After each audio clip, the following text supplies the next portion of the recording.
여호와께서 우리를 찢으셨으나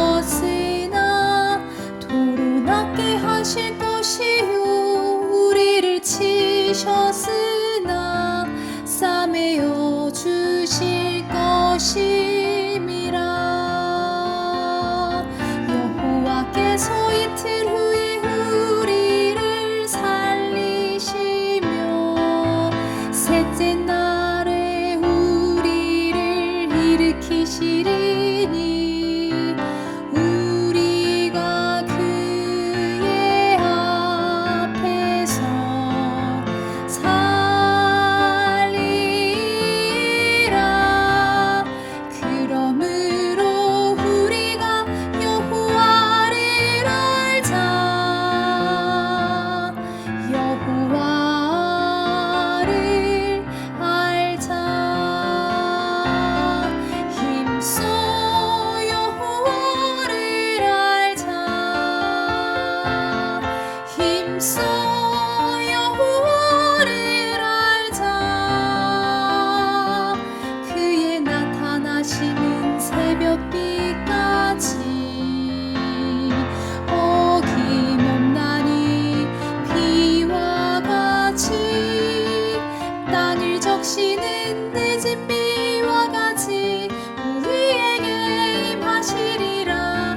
우리에게 임하시리라. 힘써 여호와를 알자. 힘써 여호와를 알자. 그의 나타나심은 새벽빛같이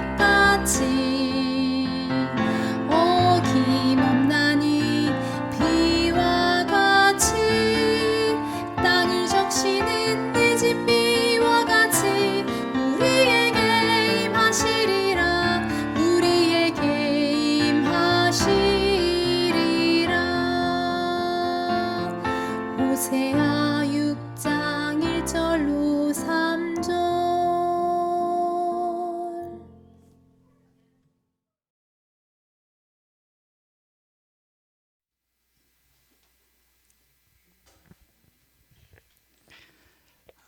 베드로전서 여행 둘째 시간에 참여하신 분들 환영합니다.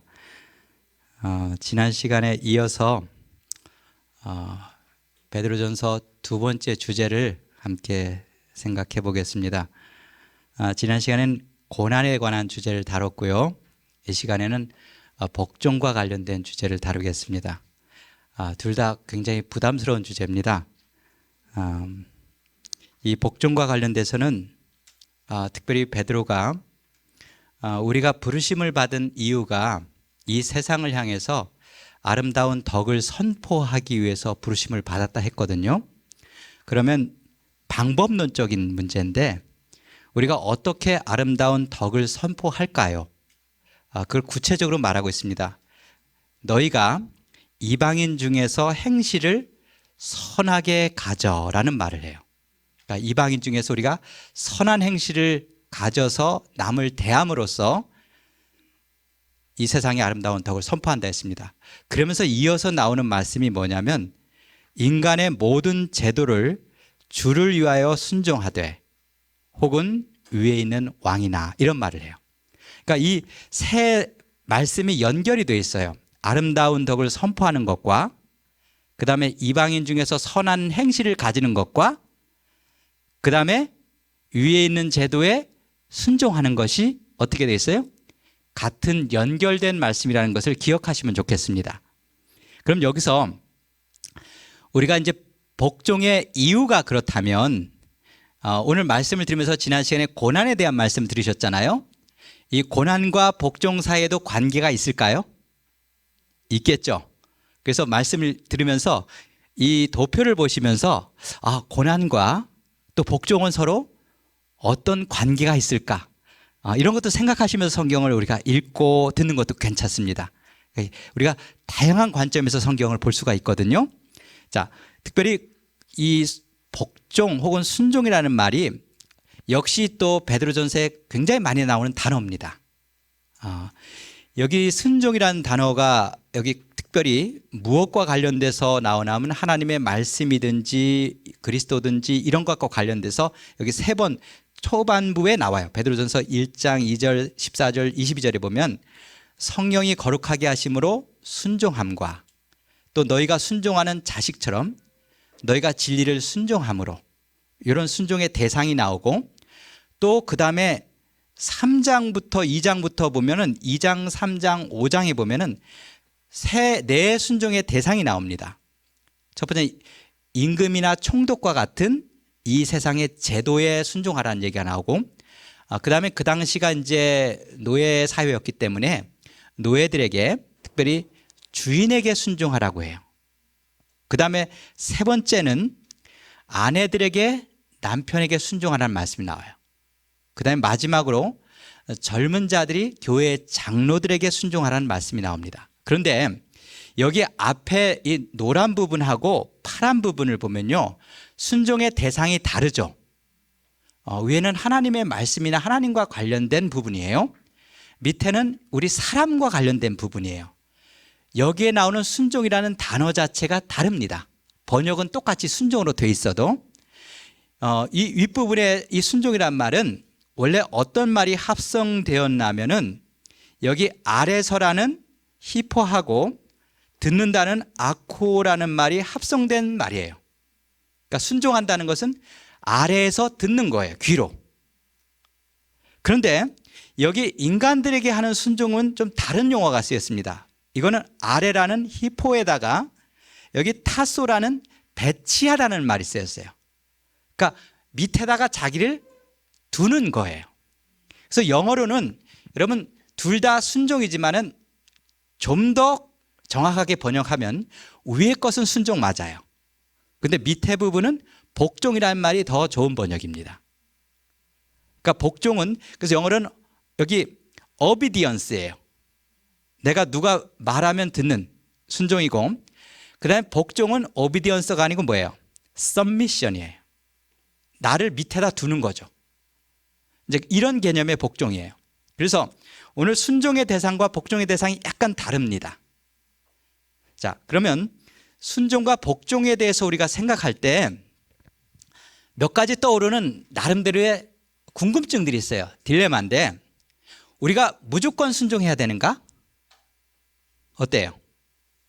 순종은 무조건적인가? 두 번째, 만약 지도자들에게 순종하라고 했는데 지도자의 결정에 내가 동의하지 않아도 순종을 해야 되는가? 또 지도자가 잘못된 결정을 했을 때도 내가 순종을 해야 되는가?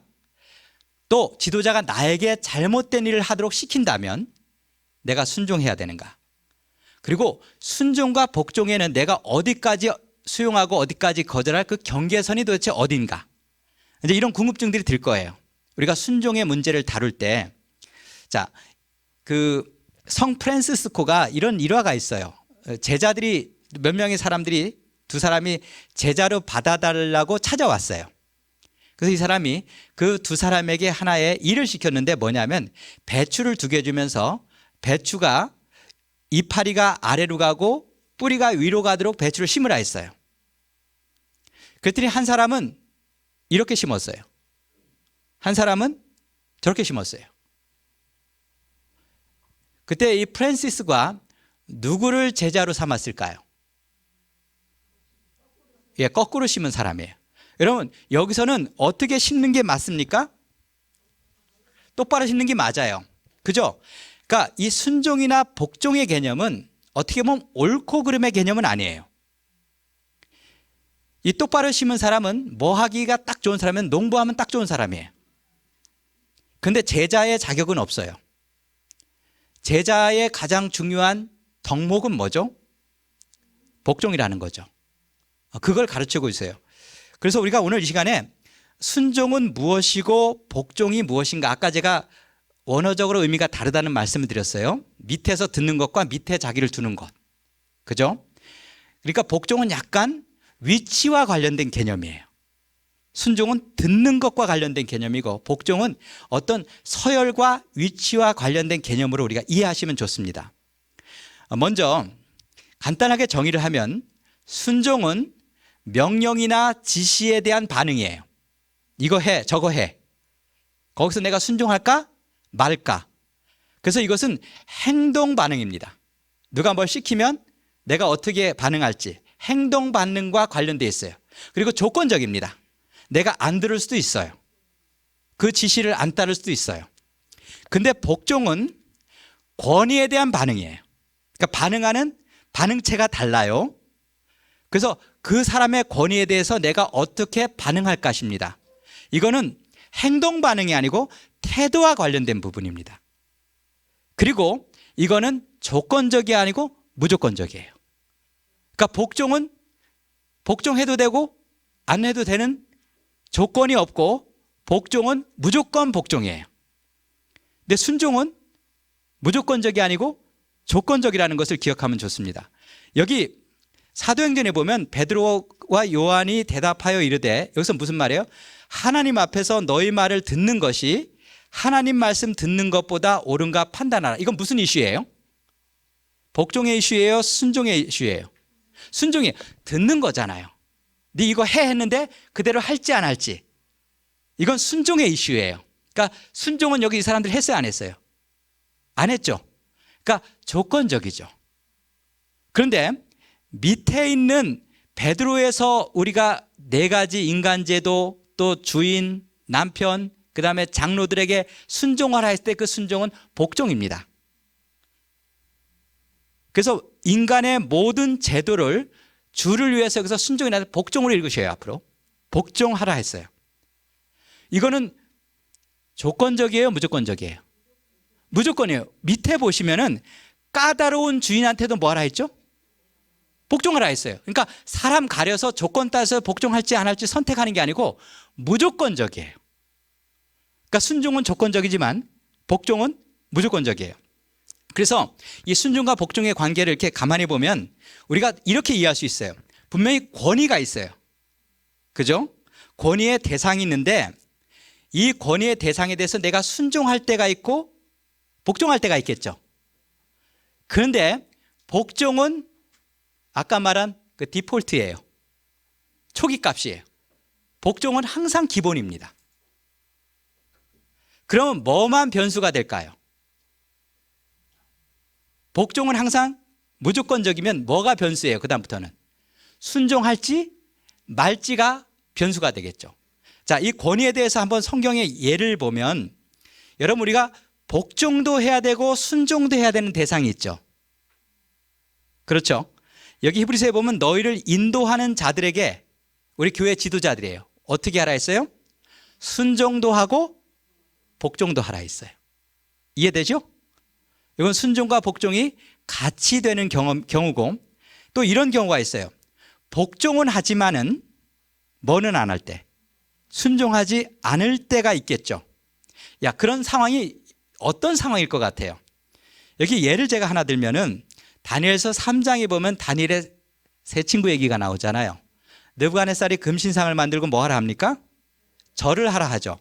그때 이 다니엘 세 친구들이 보인 거는 태도를 가만히 보세요. 이 사람이 느부갓네살에게 복종했을까 안 했을까요? 다시 물을게요. 느부갓네살이 그럼 순종했습니까 안 했습니까? 순종하진 않았어요. 절 안 했잖아요. 아까 순종은 제가 뭐에 대한 반응이라 했어요? 명령이나 지시에 대한 반응이에요. 거기에 대해서는 그대로 안 했죠. 그러니까 순종하지 않았어요. 행동 반응을 분명히 그렇게 했어요. 그런데 복종은 제가 뭐라 했습니까? 권위에 대한 무조건적인 태도 반응이라 했어요. 이해되시죠? 차이를 보면. 그럼 다니엘과 세 친구들이 느부갓네살 왕에게 복종을 했습니까 안 했습니까? 복종했어요. 느부갓네살에 대한 권위를 어떻게 인정했습니까 안 했습니까? 여기 한번 이들이 그 왕 앞에서 한 표현을 보세요. 왕이여 했어요. 이게 굉장히 어떤 표현입니까? 존칭이에요. 나를 어디다 둔 거죠? 당신의 권위 아래에다 둔 거예요. 그 자리를 내가 인정한 거예요. 여러분 이 상황 가운데 보면 우리가 복종도 하지 않고 순종도 안 할 수가 있잖아요. 나를 불에 가둬 이놈이 이렇게 나올 수 있죠. 그래도 되잖아요. 근데 이 사람들은 복종을 했어요. 권위를 인정했어요. 왕으로. 그리고 그 앞에 그 아래에 자신을 뒀어요. 하지만 뭐는 하지 않았죠? 순종하지는 않았어요. 그러니까 우리는 순종은 조건적이에요. 안 할 수도 있고 할 수도 있지만 복종은 조건적이 아니라는 거예요. 항상 뭐를 인정하는 거죠? 그 권위를 인정하는 태도를 가지는 것이 복종이에요. 여기 또 그 사도행전에 보면 23장에 사도 바울이 한 중요한 예를 하나 보여주는데, 이 사람이 예루살렘에 가셨잖아요, 사도 바울이. 그러다가 붙잡히잖아요. 그래서 이제 공회에 끌려가죠. 공회에 끌려가서 막 바울이 변증을 하니까, 그때 대제사장이 아나니아였는데 바울 옆에 있는 사람에게 바울의 입을 치라 했어요. 얼마나 말을 잘하는지 얄미웠으면 입을 치라 했겠어요. 입을 치라니까 바울이 그 입을 치라고 명령한 사람에게 회칠한 담이라 하고 하나님이 널 치시리라 했어요. 너는 내 입을 치지만 하나님은 네를 칠 거라 했어요. 바울도 화가 난 것 같아요. 그러니까 그 옆에 있는 사람이 뭐라 했냐면, 네가 하나님의 대제사장을 욕하느냐 했어요. 그러니까 바울이 그때 뭐라고 반응하죠? 나는 그 사람이 대제사장인 줄 몰랐다는 거예요. 그러면서 너의 백성의 관리를 비방하지 말라 하였다 했어요. 바울이 만약 이 사람이 대제사장인 걸 알았다면은 하나님이 너를 칠 거다, 이런 말을, 회칠한 담이라, 이런 말을 했을까 안 했을까요? 안 했어요. 바울도 그걸 인정한 거예요. 그러니까 복종의 개념은 분명히 나보다 위에 있는 권위에 대해서 그것을 수용하고 내 자리를 인정하는 태도죠. 존중해 주는 거예요, 그 포지션을. 그것이 복종의 개념입니다. 그래서 복종은 항상 하는 거예요. 이 대제사장이 정상적인 사람이었을까요? 아니죠. 정상적이 아니기 때문에 난 너에게 복종할 수 없어가 아니고, 항상 그 사람이 어떠하든지 동일한 자세와 태도를 유지하는 거예요. 이것을 잘 보여주는 예가 바로 다윗입니다. 사울 왕이 거의 정신병자였죠. 어떻게 보면 왕 기능을 제대로 못하는 왕이었죠. 근데 다윗이 그 일생 끝까지 사울을 왕으로 인정했어요, 안 했어요? 저 같으면 안 했을 것 같아요. 네가 뭘 왕이야. 근데 왕으로 인정했어요. 그러니까 그게 복종의 자세예요. 그 권위를 인정하고 내가 그 권위에 아래에 있다는 것을 받아들이는 거예요. 수용하는 것이고, 그것이 복종의 태도입니다. 하지만 순종은 또 다른 이야기죠. 그래서 성경에 그 순종과 관련돼서 우리가 그럼 복종은 이제 문제가 안 되죠. 이건 선택이 아니에요. 복종은 문제가 아니에요. 그럼 언제 우리가 불순종해야 될까요? 아까 말한 거, 저 사람의 의견이 나와 다를 때, 이때 불순종해도 될까요? 성경에 불순종의 예가 딱 한 번 나와요. 그게 뭐냐면, 그 지도자든지 그 권위의 대상이 지도하고 지시하는 명령이나 지시가 하나님의 뜻과 말씀과 뭐 될 때, 대립될 때만 불순종이에요. 그 외에는 다 순종이에요. 그러니까 나하고 얼마나 의견 차이가 비슷한가, 이것은 중요하지 않아요. 항상 그런 자세를 가지라는 거예요. 자, 이 얘기는 제가 이게 왜 그렇게 해야 되는가는 좀 후반부에 말씀을 드리겠습니다. 자, 그러면 도대체 여러분, 우리가 이 권위에 대해서 이렇게 얘기하다 보면 같은 인간이잖아요, 똑같은. 근데 누구는 권위가 있고 누구는 없고, 누구는 복종받고 누구는 복종해야 되죠. 좀 약간 보면 공평한 것 같아요, 불공평한 것 같아요. 그죠? 받아들이기가 쉽지가 않아요. 그래서 우리가 이 권위를 어떻게 해석하고 권위를 어떻게 이해해야 될까가 굉장히 중요합니다. 여러분, 하나님께서 이 세상과 우주를 다스릴 때 뭐로 다스릴까요? 말씀으로 다스리잖아요. 근데 하나님의 말씀이 통해요, 안 통해요? 하나님이 말하는데 우리가 말한 것처럼 그냥 공중에 사라져요? 말이 실행이 되죠. 하나님의 말씀이 실행되는 이유가 뭘까요? 그 말씀에 권위가 있기 때문에 그래요. 만약 하나님의 말씀에 권위가 없다면 천사들에게 하나님 말해요. 얘들아, 가서 저 지상에 누구를 좀 도와주고 오라. 그럼 천사가 뭐라 하면 그거 하나님이 하세요. 이런 말 끝이에요. 그건 무시해요. 근데 그들이 왜 순종해요? 권위가 있기 때문에 그렇죠. 이 권위라는 게 굉장히 중요한 것인데 한번 이런 세상 한번 상상해 보셨어요? 하나님만 권위가 있고 모든 인간이 평등해요. 어떨 것 같아요?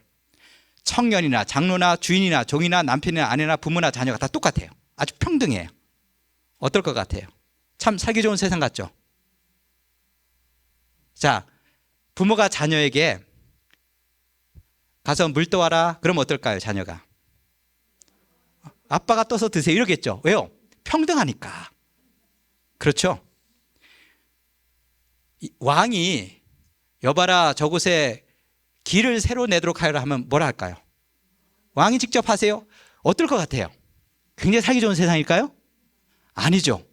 여러분, 평등이라는 것이 만약 이런 형태로 세상이 존재한다면요, 권위와 관련돼서 하나님이 직접 개개인을 다 상대해야 돼요. 이해가 되시죠?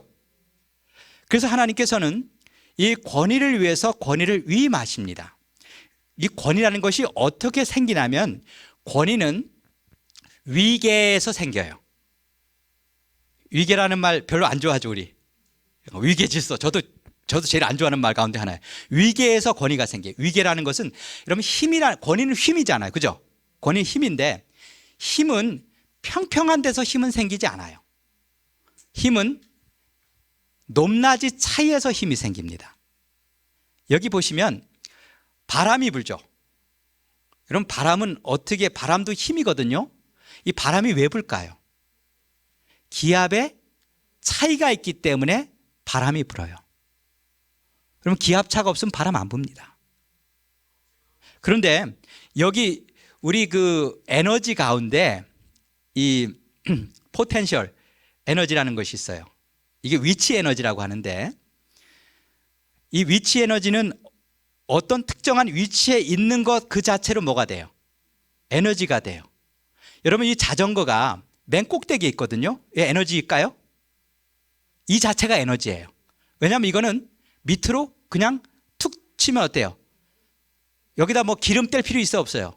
기름 안 넣어도요, 얘가 페달 안 밟아도 저절로 내려가요. 왜요? 그 자체가 뭐니까? 에너지예요. 위치 자체가. 그죠? 이 위치 에너지가 지금 운동 에너지로 바뀌는 거죠.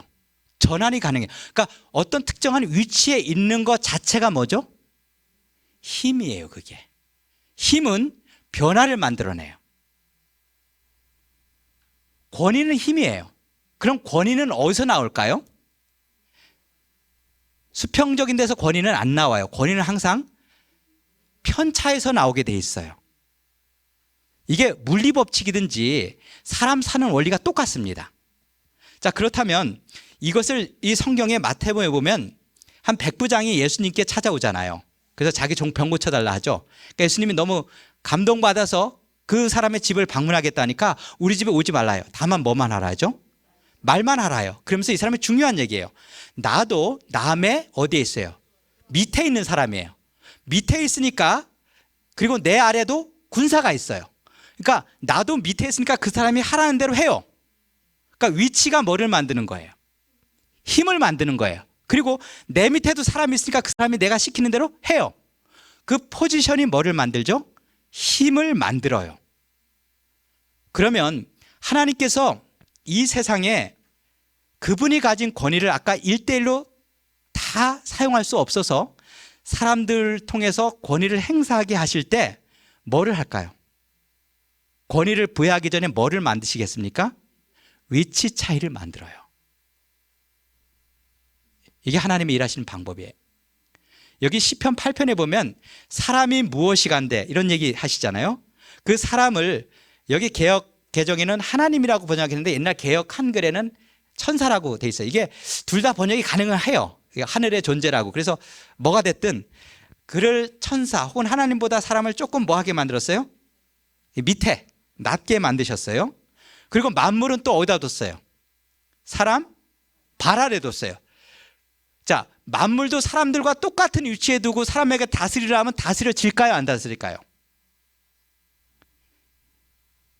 여러분, 소를 가지고 쟁기질하는데 소가 나고 맘먹으려 하면 돼요? 안 돼요? 니나 나나 똑같은 피조물인데 이렇게 나오지 않겠어요? 그래서 하나님이 뭐를 만든 거예요? 차이를 만들었죠.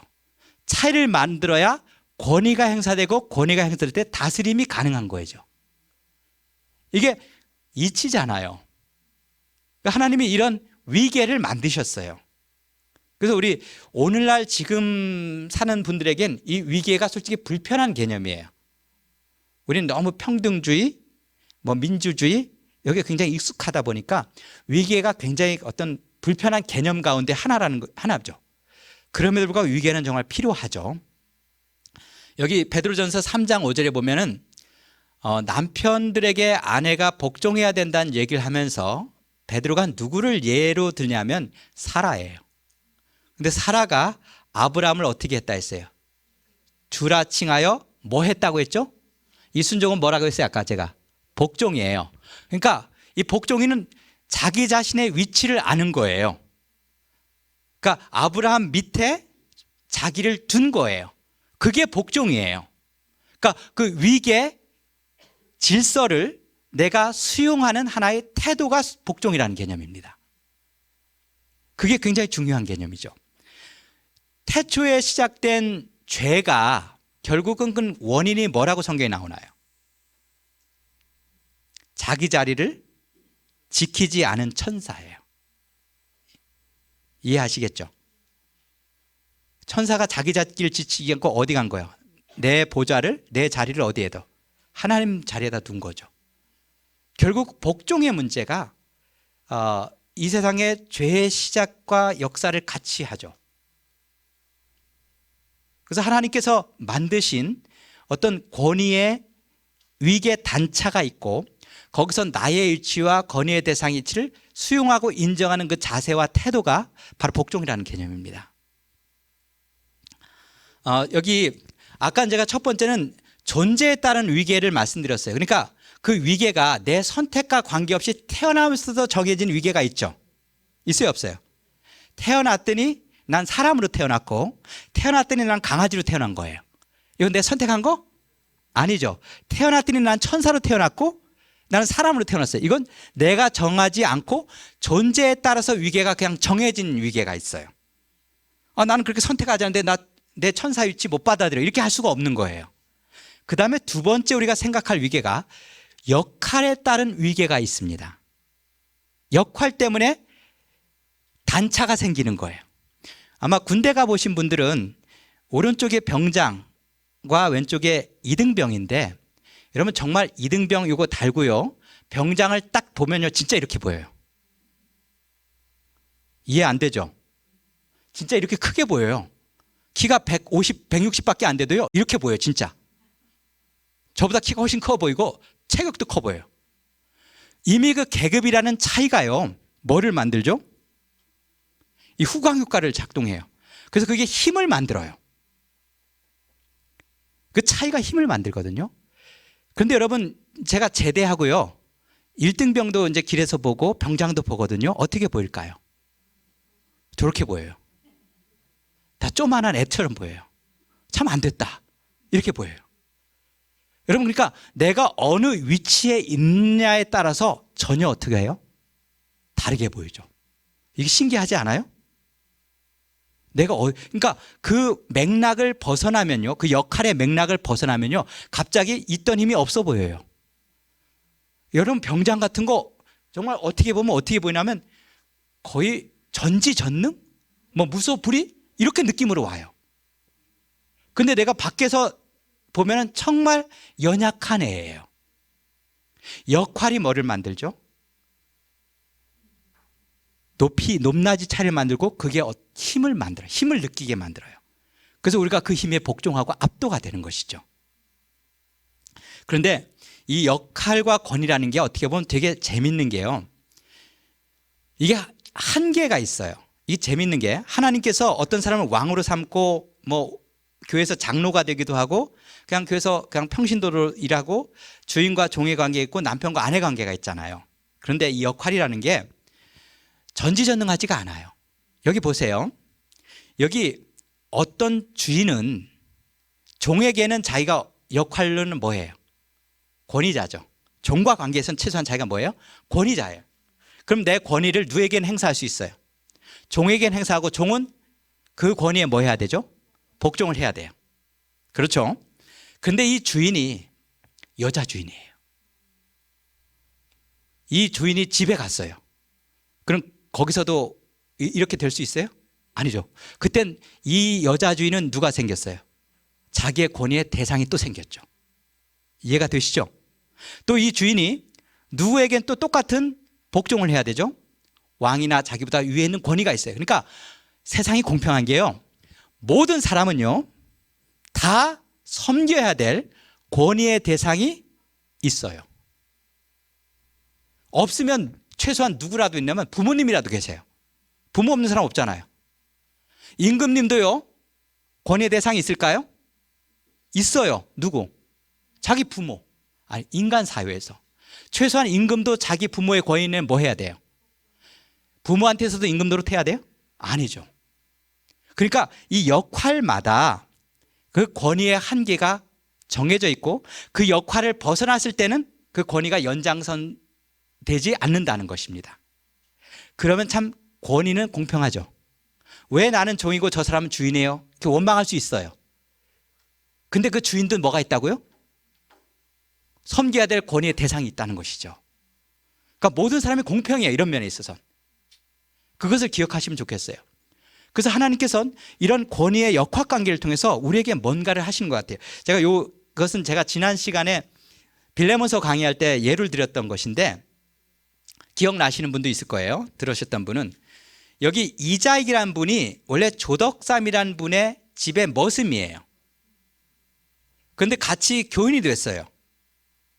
근데 그 교회에서 장로 선출을 하는데 누가 장로가 되면 제일 아름답겠어요? 그림이.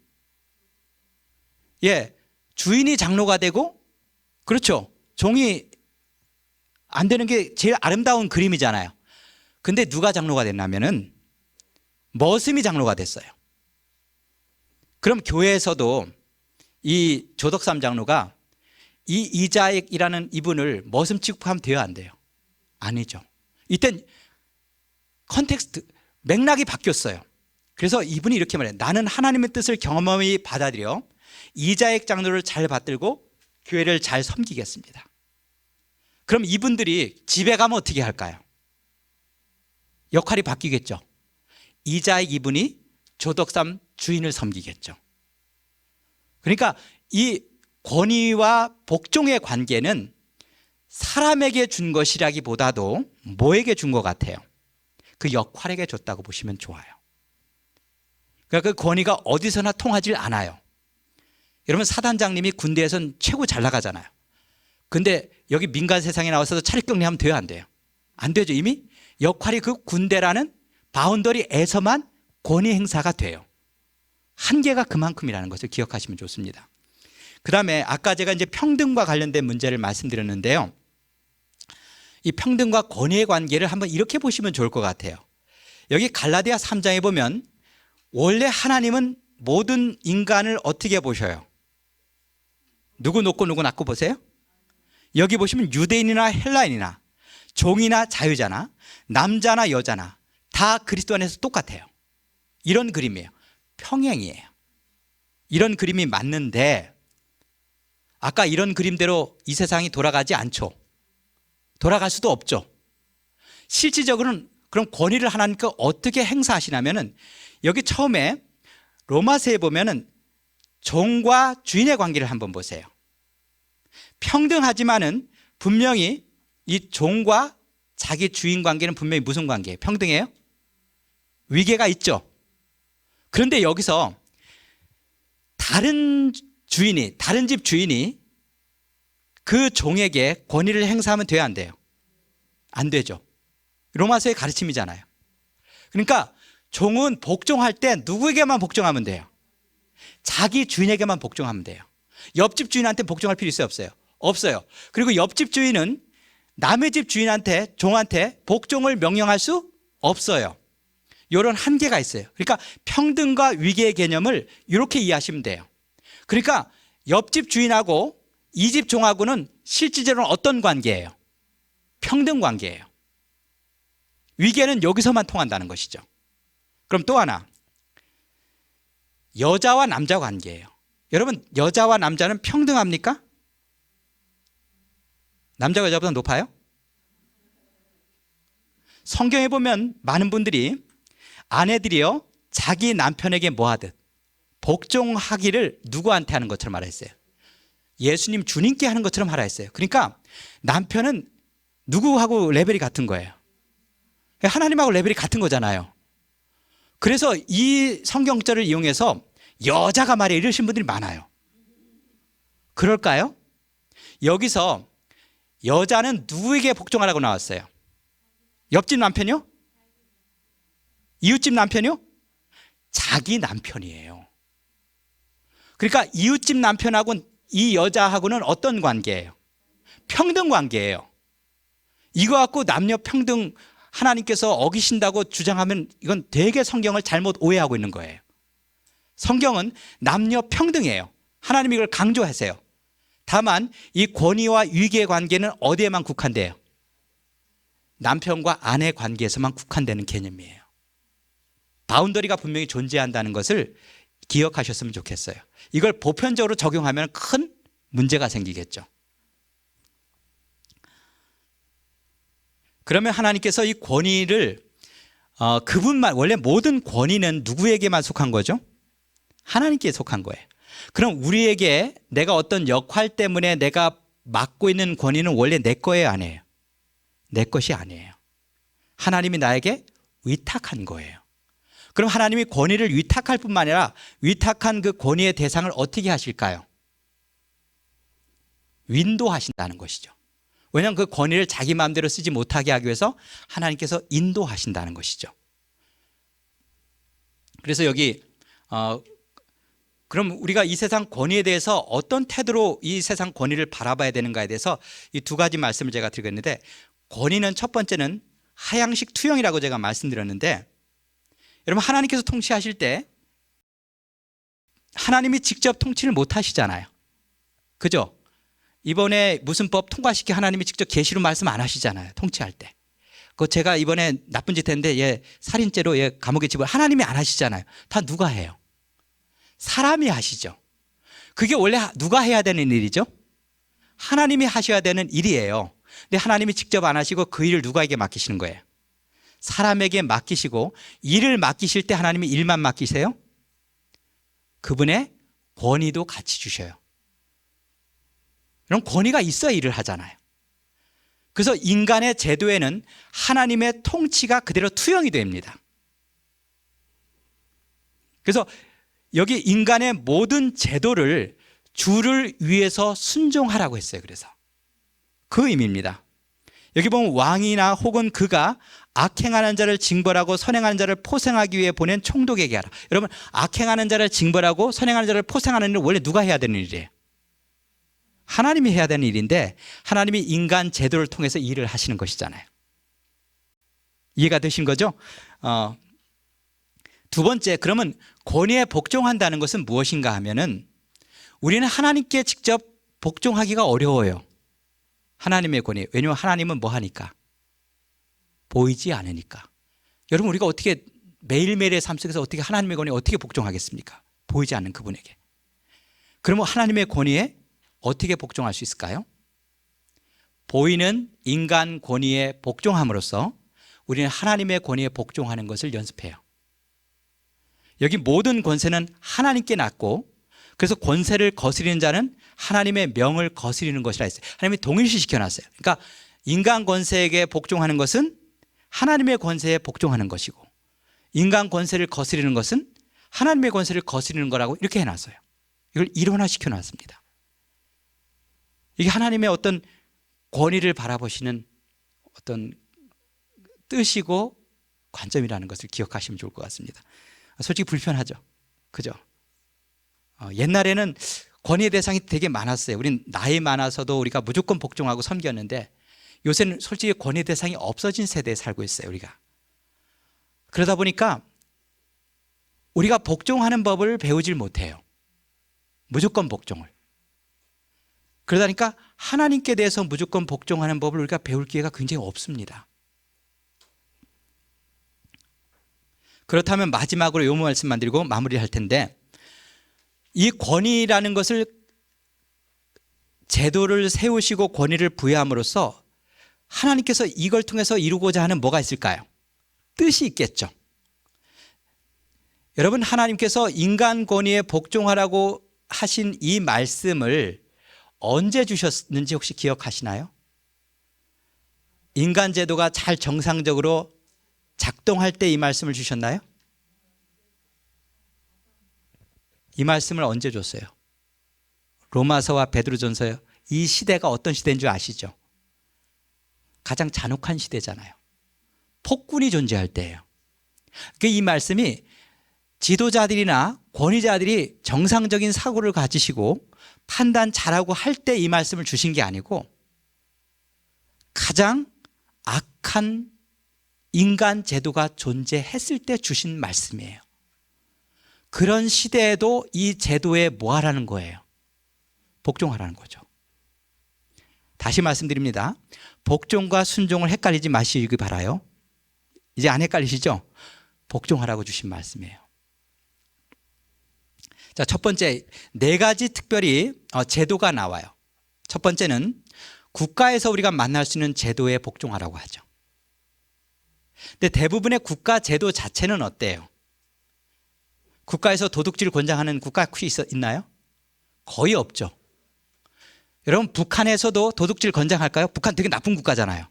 어떨 것 같아요? 북한의 법으로 도둑질 잘하는 사람은 상 주고 도둑질 못한 사람은 감옥에 가. 그럴까요?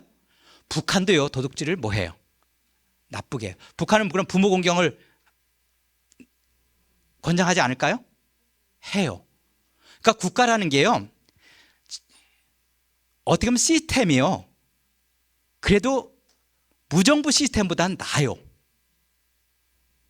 그래서 악행하는 자를 징벌하고 선행하는 자를 포상하기 위해서 하나님이 세운 권세에 복종하라는 말씀이 그래서 가능해요. 그 국가에서 만나는 제도는 굉장히 긍정적인 제도가 부정적인 제도보다 더 많아요. 그래서 국가의 제도에 복종하는 태도를 가질 때 우리에게 어떤 유익이 있다 했냐면, 여기 어리석은 자의 무식한 말을 막는 것이라 했습니다. 우리가 그런 복종하는 태도를 가지는 것이 굉장히 긍정적인 영향을 미친다는 것이에요. 이런 역학관계가 있다는 것이고, 두 번째는 사회에서 만나는 제도예요. 여러 가지 사회 제도가 존재하는데 여기서 특별히 어떤 제도를 얘기하냐면 노예 제도잖아요. 악한 주인, 선한 주인. 근데 여기서 베드로가 복종하라고 명령할 때 선한 주인에게만 복종하라고 했을까요? 까다로운 자에게도 그렇게 하라 했어요. 여러분, 그럼 까다로운 자에게 복종해서 얻는 유익이 있을까요, 없을까요? 없을 것 같죠? 손해만 볼 것 같잖아요. 근데 복종에는 뭐가 있어요? 항상 선한 열매가 있어요. 그래서 하나님이 복종하라는 거예요. 그러니까 하나님이 무조건 복종하라는 이유는 그 복종의 열매가 선하기 때문에 그래요. 자, 까다로운 주인은 우리에게 어떻게 우리를 취급해 줄까요? 종들을 부당하게 취급하겠죠. 까다로우니까 고난을 주겠죠. 그래서 고난 얘기가 나오는 거예요. 부당한 고난을 당해도 우리가 복종하고 참으면 어떻게 된다 했습니까? 이 경험이 내가 그리스도의 고난에 참여하는 아까 일부에서 말씀드린 그 경험을 할 수 있게 한다는 것입니다. 그러니까 악한 주인도 그리스도인의 생애에 어떤 역할을 할 수 있다는 걸 보여줘요. 그 다음에 세 번째는 우리가 가정에서 만나는 제도에 복종하라는 것이죠. 여긴 두 종류의 남편을 얘기해요. 하나는 믿는 남편, 또 한 남편은 불신자 남편을 얘기합니다. 근데 불신자 남편에게도 뭐 하라는 것이죠? 복종하라 해요. 순종하라는 얘기 아니에요. 복종하라고 말합니다. 그럼 불신자 남편에게 복종했을 때 어떤 유익이 있어요? 유익이 있을까요? 그 아내의 행실 때문에 그 남편이 구원받을 수 있다 했어요.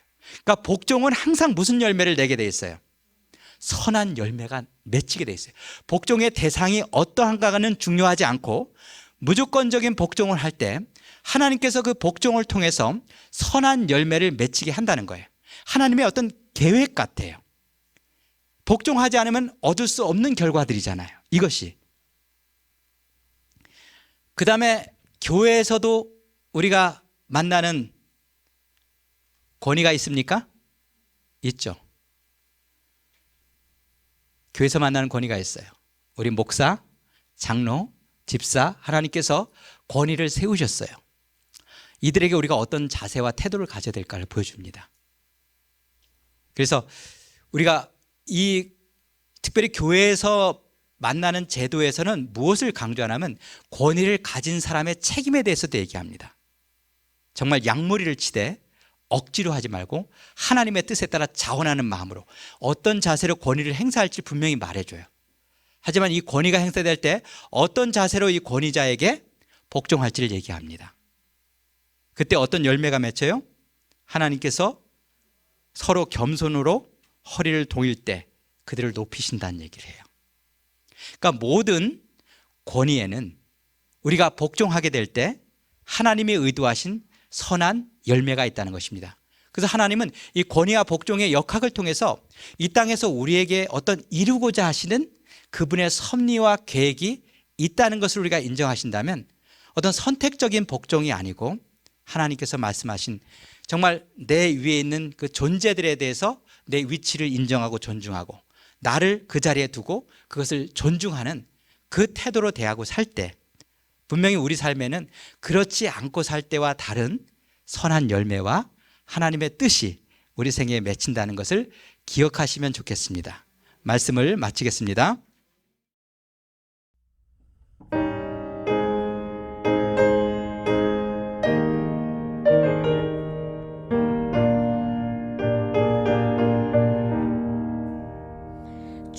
주께 두 손 마비 오니 그 시는 정 베푸사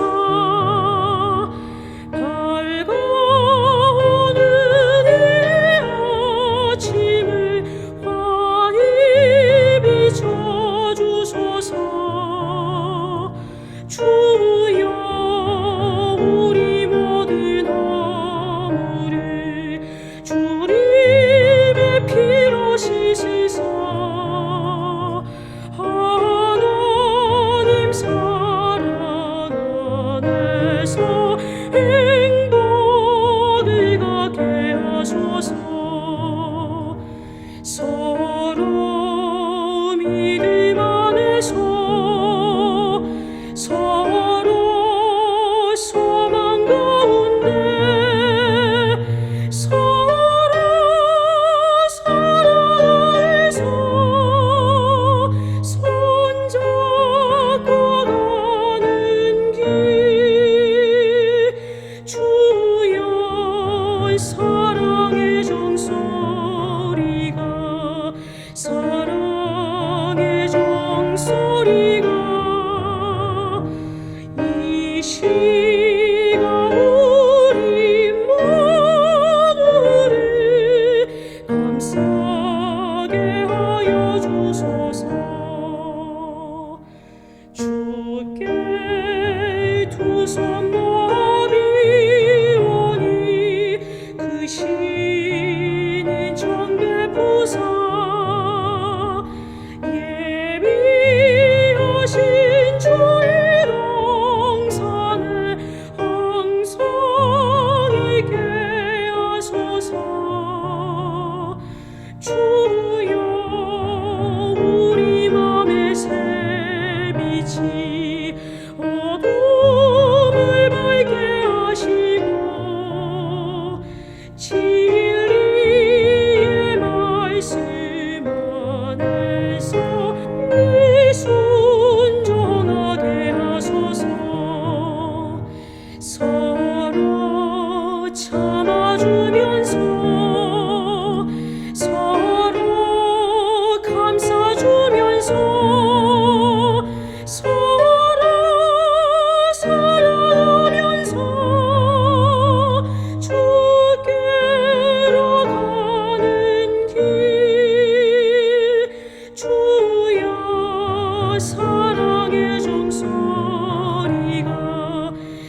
주소서.